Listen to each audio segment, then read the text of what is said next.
In this episode from oldoutboard.com, we buy a $15 10-foot Jon Boat and try to get my friend Kyle into collecting vintage boats and motors. He has other ideas. And then we go with plan B, looking to refurbish and resell for profit. Tampa Bay Water Ski Show team members should look for scenes of Gadsden Park throughout this video.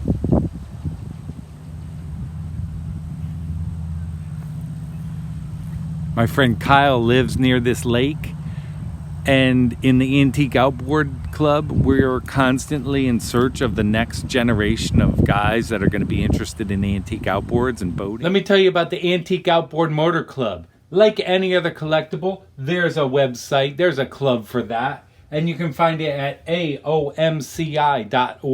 It's a national organization with local chapters, so you can attend events near you.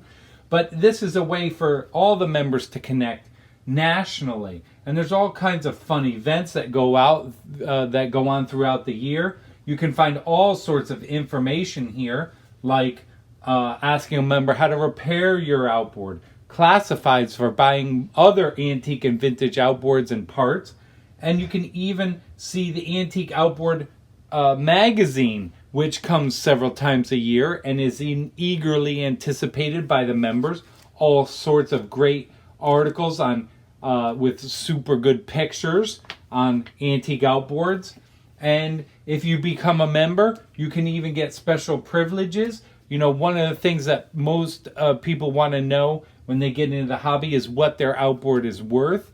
Well, one of the things you can find is the auction results of what antique outboards have sold for in the past. And so my friend Kyle, perfect. He's in his 30s. He loves machinery and working on stuff. So I bought a boat at a garage sale for $15. Here it is. And I got 2 old outboards right in here for him to tinker up. And I'm going to get him to join the club, the Antique Outboard Club. And through the help of our website, I bet he can get these engines, or at least one of them. You got to see what I got for you. I'm going to get you into boating. All right? I went to a garage sale this morning. Guess how much I paid for this? I don't know, $100? $15. 15? 15 bucks. You are a wizard. Okay, I'm gonna get you into vintage boating. I got this 3 horsepower Johnson that you're gonna tinker up because you're a mechanical. Listen, you're gonna, with the help of oldoutboard.com, you're gonna tinker this up. You're gonna have a boat and motor. You're gonna run it in your river in the backyard. Well, I love this idea, and I never even thought about an old outboard. See, I'm Modern Greaser. I just have to tell you how cool my friend Kyle is and his Modern Greaser empire. It all starts off with moderngreaser.com, the most fun you'll have in a car on the internet. Look, here he is popping out of a VW. Then you go over to the YouTubes, and you find all kinds of cool videos. Mom learns to power brake, burnout hacks, and our latest, the Jon Boat. And then, finally, you wrap up with his latest Facebook page and our latest video. And I'm really into old cars, and it's funny that you stopped by with this whole boat scenario, because I was currently in the process of hooking up my 1963 Chevy C10 with a 12-valve Cummins diesel to my 12-foot Jon Boat. Mind blown. Now, I love Modern Greaser. I watch all the episodes, I hit like, and I subscribe. I do the same for your channel because there's nobody else out there that knows more about old outboards than your channel. Thanks. There might be a person or two, but... So what's the deal again with this? Can you actually give me a hand with hooking this up to my truck? I'm sure it's not going to work, but I'm glad we have an old Johnson standby, though, for if we fail at this. As a backup? Yeah, come give me a hand with it if you would. Are we going to film a Modern Greaser episode? Yeah. Are we going to film a Doug Penn's Old Outboards episode? You know it. 2 for 1. Woo! I love 2 for 1. The 12-valve Cummins exhaust dumps right off the turbo out the hood. So it makes it ideal for hooking up a giant pipe that blows the exhaust to your boat. So this is actually a water heater exhaust pipe. So this is actually cool to the touch. So I can hook up my rubber connection, even though we're probably gonna get like maybe 5 minutes of joy out of this before the PVC pipe probably gets too hot. But I think they're rated to 150 degrees, and I'm sure the exhaust coming out is closer to 200. So, you know, it's all fun until things start melting, but that's pretty much it right there.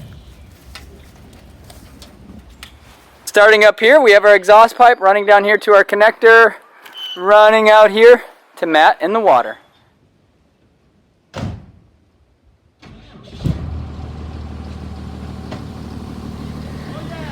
Whoa!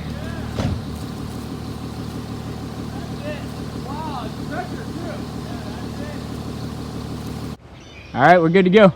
All right. Fire in the hole, Matt. All right. Am I the world's first Cummins jet boat pilot? The first. Could be the world, to our knowledge.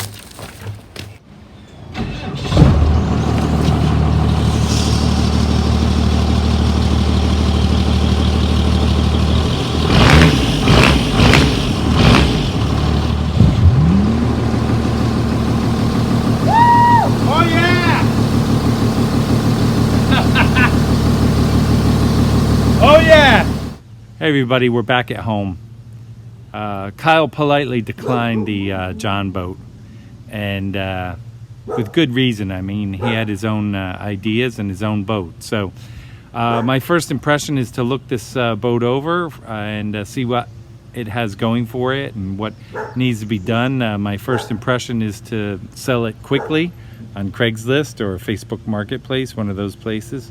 But my second feeling is to try and put a little time and effort into it, make it look like it has some kind of love, and I think I will proportionally get more value out of it, especially if I add an outboard like I was trying to get Kyle to do. Believe it or not, there is flotation in this boat. There's some cracked styrofoam under the front seat there, and I would suspect that because it's there, it's also going to be under these seats. So I guess they're giving you some kind of flotation in this boat. So what does this boat have going for it? Well, two main things that I can see. One, it's pretty lightweight. I mean, one man can almost pick it up by himself. You can definitely move it around easily. So one, it's lightweight. Two, it's 10 feet and can fit in a pickup bed easily. So you don't even really need a trailer for it. It's 42 inches wide approximately. Right there, 42 inches wide by 10 feet long. So it's easy to move around. What's the cons? Well, there's many. That's why it's a $15 boat. One is this JB weld here. I was a little suspicious of it when I asked, and the fella said, "Oh, it's just to reinforce the rivets. It's not like it leaked or anything." Well, if you turn it over and you look at the seats, the rivets are actually missing on the seats. So I think at least the bottom rivets are. So I think if the JB weld was not here, I think it would do a lot of leaking. So that's one thing. I think it was used for construction at some point, like maybe to build a dock or something, because there's big crushes in it. There's seams that have been repaired here. There's big dents in it.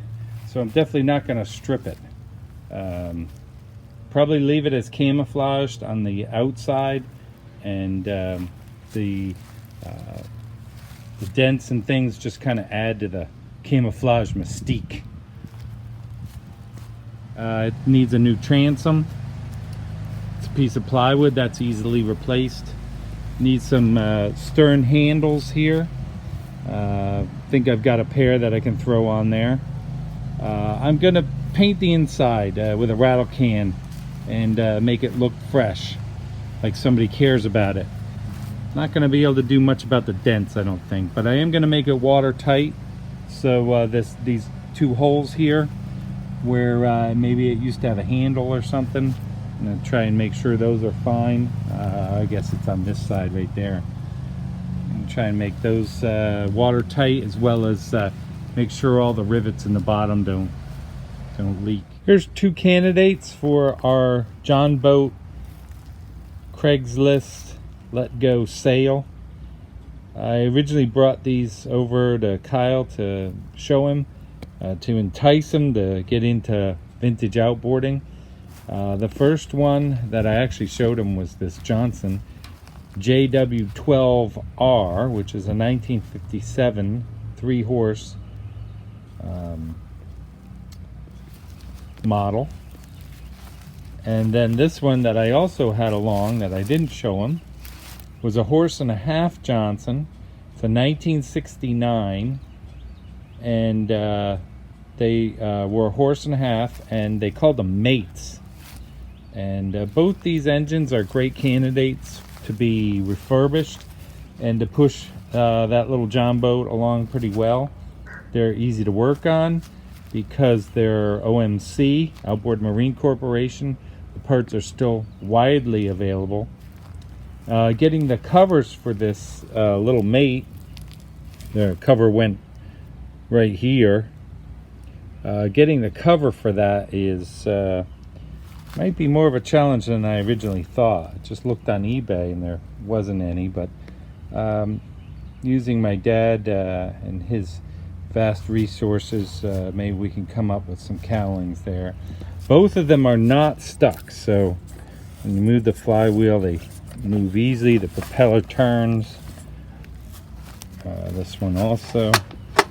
So they're both good candidates, but I think I'm gonna go with the mate, the 1.5 horses. It's just going to be a little bit more modern for the person, and I think it might even be a little bit easier to restore or to refurbish and get running.